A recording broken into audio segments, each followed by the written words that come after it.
नमस्कार, India news पर आपका स्वागत है। मैं हूं अनिल ठाकुर। इस वक्त एम्स से दुखद खबर आ रही है।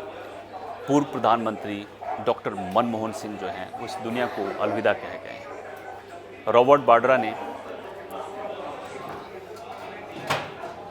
नमस्कार, इंडिया न्यूज़ पर आपका स्वागत है। मैं हूं अनिल ठाकुर। इस वक्त एम्स से दुखद खबर आ रही है।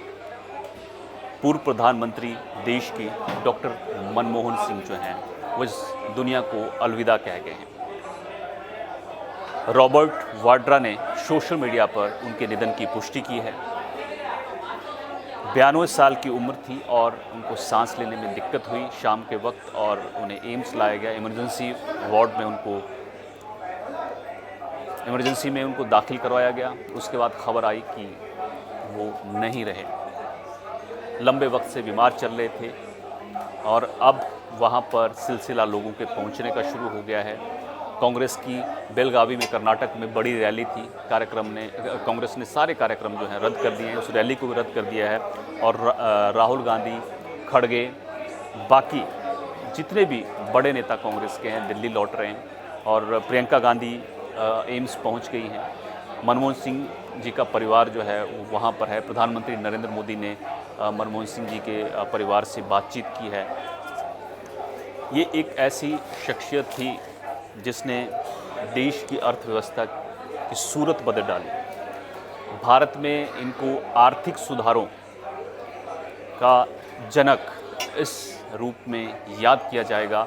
मैं आपको बता दूं, मनमोहन सिंह जो हैं उन्होंने जो इकॉनमी अर्थव्यवस्था थी देश की, उसकी दशा और दिशा जो है वो बदल दी थी।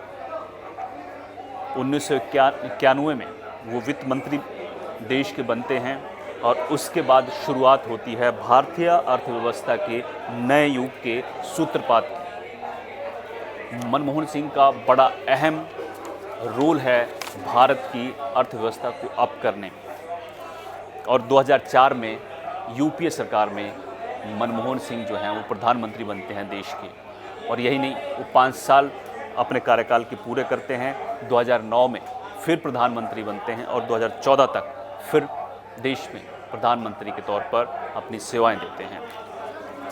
1991 में दशकों से बंद अर्थव्यवस्था को खोलने की शुरुआत उस वक्त हुई जब वो देश के वित्त मंत्री बनते हैं। उन्होंने सबसे पहले लाइसेंस राज को खत्म किया और आर्थिक सुधारों को आगे बढ़ाने का काम जो है वहीं से शुरू कर दिया। वित्त मंत्री बनते ही देश के हालात जो हैं धीरे धीरे सुधरने लगे और उन्होंने टैक्स कम किए। विदेशी जो निवेश था उसको प्रोत्साहित किया। विदेशी कारोबार को अपनी तरफ, भारत की तरफ आकर्षित किया। कई भूमिकाएं उन्होंने ऐसी निभाई जहां पर भारत आर्थिक तौर पर मजबूत हो रहा था और इसके चलते भारतीय अर्थव्यवस्था की गाड़ी जो है वो तेज़ी से चलना शुरू हो गई। 1996 तक वो वित्त मंत्री रहे देश के। 2004 में पीएम बनने के बाद उस वक्त पी चिदम्बरम जो हैं देश के वित्त मंत्री थे। उनके साथ मिलकर उन्होंने अर्थव्यवस्था की रफ्तार को और तेज़ किया। तेज़ी का वो दौर भारतीय अर्थव्यवस्था को स्वर्ण काल में पहुंचा दिया। यानी कहा जाता है कि वो भारतीय अर्थव्यवस्था का स्वर्ण काल था। भारत की जीडीपी ग्रोथ जो थी वो 8 से 9% तक पहुंच गई थी। डॉक्टर मनमोहन सिंह जब वित्त मंत्री थे वहां से शुरुआत की और जब प्रधानमंत्री बने तो देश की अर्थव्यवस्था अपने स्वर्ण काल में पहुंच गई। 2009 में भारत ने ऐतिहासिक रूप से 9% की जीडीपी ग्रोथ रेट जो है वो हासिल की थी उनके पीएम रहते, और दुनिया की दूसरी सबसे तेज़ी से बढ़ने वाली अर्थव्यवस्था भारत बन गया। 2005 में उन्होंने वैट को, वैल्यू एडेड टैक्स व्यवस्था शुरू की। पुरानी जो जटिल व्यवस्था थी टैक्स की उसको ख़त्म करने का काम मनमोहन सिंह ने किया। उनके पीएम रहते बड़ी योजना है जिसको नरेगा कहा जाता था पहले, अब मनरेगा कहा जाता है, राष्ट्रीय ग्रामीण रोजगार गारंटी, इसकी शुरुआत उनके प्रधानमंत्री रहते हुई थी। 1976 से 1980 तक वो आरबीआई के डायरेक्टर भी रहे।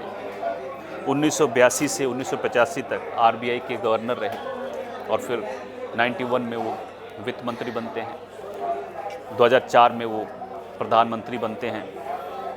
तो ये उपलब्धियां हैं डॉक्टर मनमोहन सिंह की।